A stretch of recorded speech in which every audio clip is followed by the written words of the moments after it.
Retrouvez Businesswoman avec MAF Pro, l'assurance des artisans, commerçants et professions libérales. MAF Pro, la référence qualité pro. Efficace et pas cher. C'est la MAF que je préfère. C'est la MAF.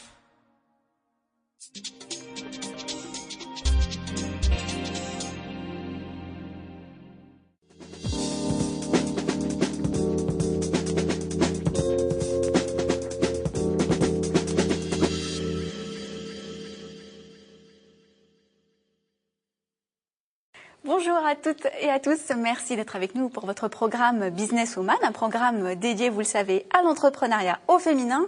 Alors elles étaient autrefois une petite poignée, elles sont aujourd'hui des milliers, chaque année de plus en plus nombreuses à transcender les stéréotypes et repenser l'équilibre entre vie de famille et vie professionnelle. Elles sont de plus en plus nombreuses à s'afficher et à s'assumer en une des magazines économiques. Les femmes seraient-elles devenues plus audacieuses? C'est le thème de notre émission et pour en parler, deux invités. La première, Lara Roires, bonjour. Bonjour. Vous êtes la fondatrice de sélectionniste.com, oui. Un site que vous avez cofondé avec une associée, Tatiana Djama. Oui, tout à fait. Et également Cécile Pasquinelli.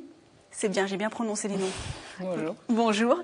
Vous avez fondé, quant à vous, une marque Garance Paris, une ligne en fait de sous-vêtements et de maillots de bain pour femmes ayant subi une ablation du sein suite à un cancer. Tout à fait. Alors, toutes les deux, vous êtes ici pour parler un petit peu d'audace. On va commencer par vous, Cécile. Vous avez suivi un traitement qui a duré très longtemps, 18 mois. Vous avez pris la décision, le choix de monter votre structure. On peut parler d'audace. Oui, bien sûr. C'est clair que si j'avais pas eu cet accident de vie, il n'est pas certain que j'aurais monté, que j'aurais eu le courage en fait de monter mon entreprise.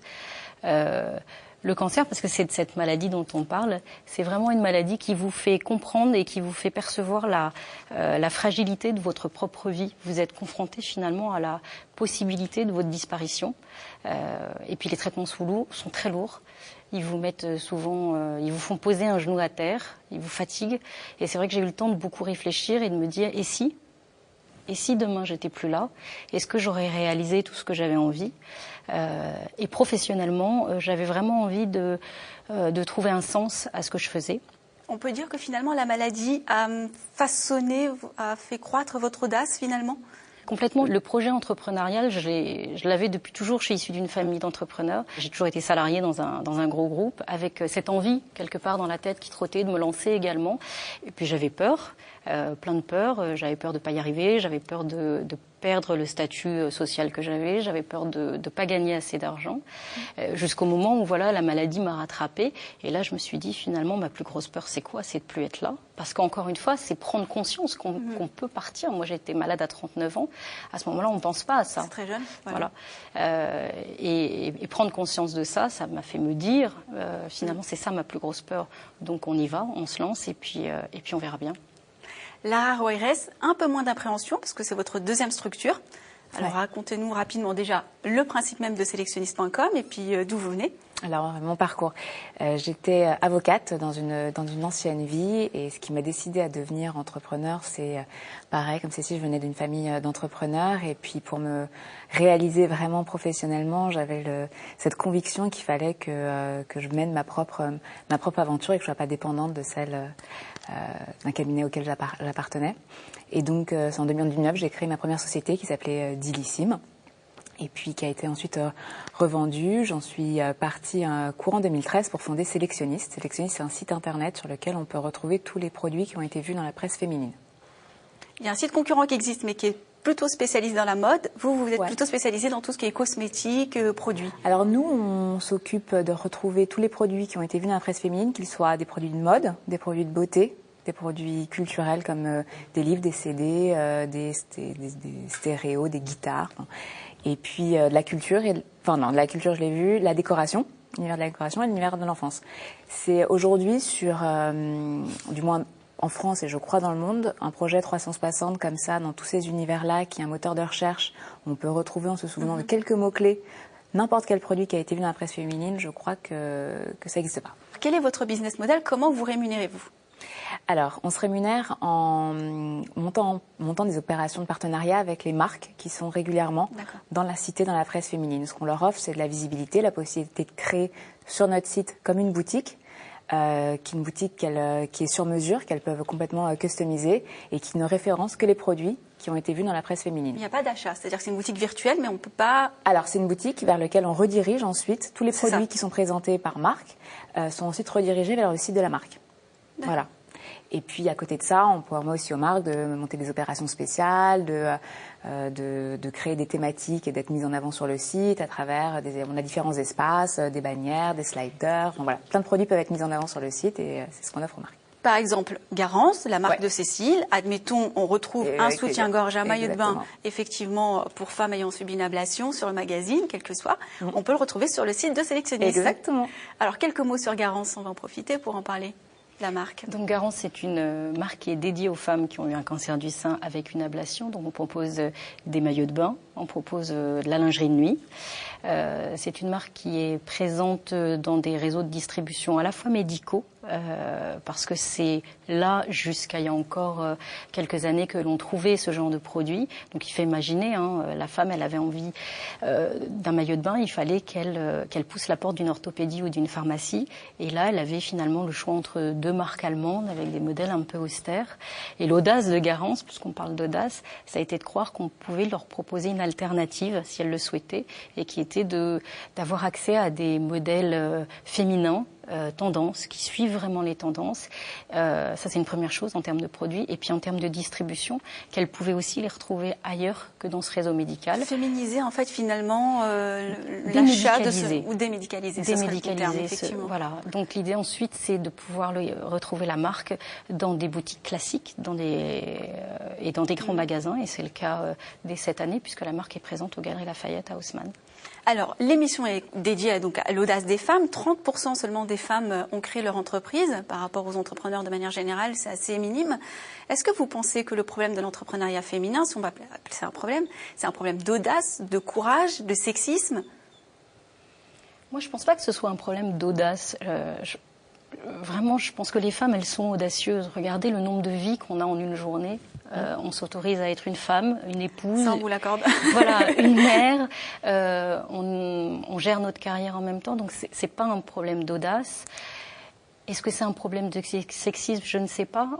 Je me pose aussi la question, est-ce que c'est un problème parce qu'on est différente? Est-ce qu'on doit forcément être toujours à des quotas équivalents entre les hommes et les femmes? Ça m'interpelle, cette question. Effectivement, on ne va pas aller rechercher les femmes qui n'ont pas envie d'entreprendre, mais pour celles qui ont envie justement d'être justement sur le marché de l'entrepreneuriat, de monter leur structure, on peut être maman, salarié, etc. Pourquoi les femmes ont plus de difficultés finalement à accéder au statut de chef d'entreprise? On sait que par exemple quand on discute avec les réseaux de femmes entrepreneurs, on dit qu'elles ont plus difficilement accès au financement, qu'elles ont plus de contraintes. Culturellement, c'est plus facile de dire à un homme qui rentre tard au foyer, c'est bien, il travaille dur pour sa famille. Une femme qui rentre tard au foyer, c'est elle délaisse sa famille pour son entreprise. Voilà. Culturellement, est-ce qu'il n'y a pas aussi quelque chose qui bloque encore? Ouais, c'est possible. Enfin, je pense que la culture française n'est pas complètement une culture qui est totalement axée sur l'entrepreneuriat. Je pense qu'il n'y a pas assez de beaux modèles et pourtant il y a des super entrepreneurs masculins et également des super entrepreneurs, des sublimes entrepreneuses féminines, femmes qui ont fait des très belles réussites. Je pense qu'elles ne sont pas assez mises en avant. Et trop discrètes, peut-être. Elles-mêmes ne le sont pas, mais bon, après, il faut aussi avoir envie de les mettre en avant, de les propulser, de les mettre sous les feux des projecteurs. Je pense que pas mal de femmes, enfin moi en tout cas ce que j'entends autour de moi, c'est qu'elles sont, elles se disent c'est pas pour moi. Enfin disons que en fait mais un peu par flemme. Je pense qu'elles en sont complètement capables, mais elles se disent non c'est plus facile, je garde ce que je connais et je vais pas chercher ailleurs. Je pense que pour autant les femmes sont audacieuses et qu'il faut juste qu'elles se disent si c'est quand même pour moi, je peux le faire. Face à ce constat plutôt mitigé, on va dire déplorable par rapport à l'entrepreneuriat masculin. On sait que le gouvernement multiplie un petit peu les actions en ce sens. On sait que Najat Vallaud-Belkacem, ministre des Droits des Femmes, va présenter le 3 juillet prochain un plan dédié à l'entrepreneuriat. Qu'est-ce que vous vouliez voir comme initiative proposée à ce moment-là? Qu'est-ce que vous souhaiteriez qu'on mette en place pour optimiser finalement? Alors moi, il y a vraiment deux points que j'aimerais bien qu'ils changent. Je pense que pas mal de femmes, quand elles montent un projet, elles montent rarement des projets purement technologiques. Et aujourd'hui, se faire aider quand on n'a pas un projet qui est très technologique, proche de la R&D, c'est plus difficile. L'innovation, voilà. Les femmes proposent une innovation d'usage, une innovation de service. Et donc, il faut aider, à mon avis, le financement de ce type d'innovation. Et puis, deuxième point, une femme, et bon, c'est vrai pour un homme, mais essentiellement une femme, quand elle est aussi chef de famille, elle a besoin d'être aidée. Donc, elle a besoin de pouvoir s'entourer, pouvoir recruter. Aujourd'hui, le coût du recrutement est lourd en France, et quand on monte une société, les taxes sont terribles. On a peu d'argent, et donc voilà, je pense que faire un geste pour les premiers salariés qui permet du coup de pouvoir rémunérer le salarié sans forcément que ça coûte 2 fois le prix. Mais c'est une mesure finalement qu'on pourrait appliquer aussi à tout le monde, aux hommes aussi. Oui, c'est une mesure qui favorise, à mon sens, qui favoriserait l'entrepreneuriat. Je pense qu'il y a des premiers freins. Et ce qui fait que les entreprises ont du mal à grandir, c'est qu'il faut, on n'est pas on est multitâche, mais on peut pas tout faire. Et il faut à un moment donné construire une équipe, et puis c'est l'équipe qui porte, et faut pouvoir embaucher, recruter. Et puis après, il y a des charges qui sont des charges sociales associées à ces salariés. Et si on pouvait les alléger, je pense que ça aiderait beaucoup d'entrepreneurs. Comment se sont passés vos lancements respectifs ? Est-ce que vous avez rencontré des difficultés ? J'imagine que oui. Est-ce qu'il y a des moments où vous avez eu envie de flancher ? Qu'est-ce qui vous a tenu ? Comment ont réagi vos proches à votre décision de vous mettre à votre compte ? Alors, moi, mes proches, c'était très lié aussi, du coup, à mon parcours de santé et mon parcours de maladie. C'est que finalement, tout le monde trouvait ça plutôt formidable de se dire que, parce que Garance, la gestation de Garance a vraiment eu lieu, moi, pendant tous mes traitements. Donc, il y avait un côté, c'est formidable, elle se sort la tête de l'eau, elle pense à autre chose. Après, quand le projet a vraiment est arrivé et que les statuts ont été déposés et que les premières ventes sont arrivées, là, c'est autre chose. Mais je sens beaucoup d'admiration dans le regard de mes proches et dans le regard des gens en général. Je pense que parce que c'est un projet aussi très social et très humain. Voilà, c'est ramener de la féminité, c'est aider les femmes qui finalement se retrouvent à un moment avec une féminité qui est abîmée. C'est les aider à se regarder dans le miroir et à se retrouver. Donc profiter de vos expériences personnelles pour finalement peut-être trouver une destinée. Pour ma part, oui. Après les difficultés, il y en a eu plein, des mauvaises rencontres, des mauvais partenaires qu'on rencontre au départ, et puis on croit qu'on peut démarrer, on démarre et on perd 6 mois dans l'aventure parce que c'était pas les bons partenaires. Mais au final, j'ai le sentiment que d'abord, ce sont pas des erreurs, parce que ça permet aussi de mieux se connaître, de mieux connaître ses faiblesses, et du coup, on en ressort toujours grandi. Donc, j'ai plutôt le sentiment de ne pas avoir commis d'erreurs, et que c'est le parcours nécessaire et obligatoire finalement. Lara, si vous pouviez donner quelques conseils à des femmes qui peut-être nous écoutent, nous regardent et qui manquent un petit peu d'audace pour se lancer dans le monde de l'entrepreneuriat.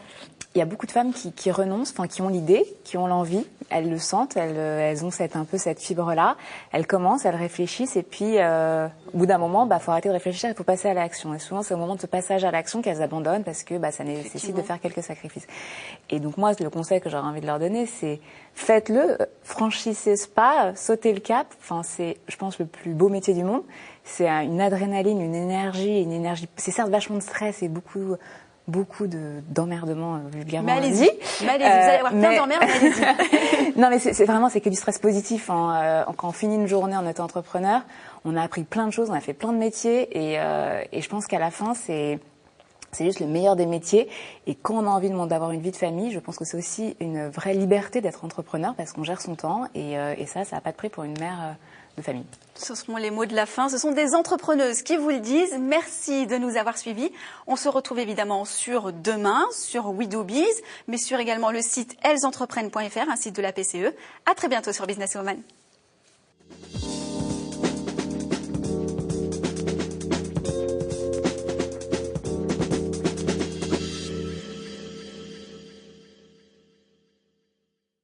Business Woman vous a été présenté par MAF Pro, l'assurance des professionnels depuis plus de 60 ans. MAF Pro, la référence qualité pro. Efficace et pas cher. C'est la MAF que je préfère. C'est la MAF.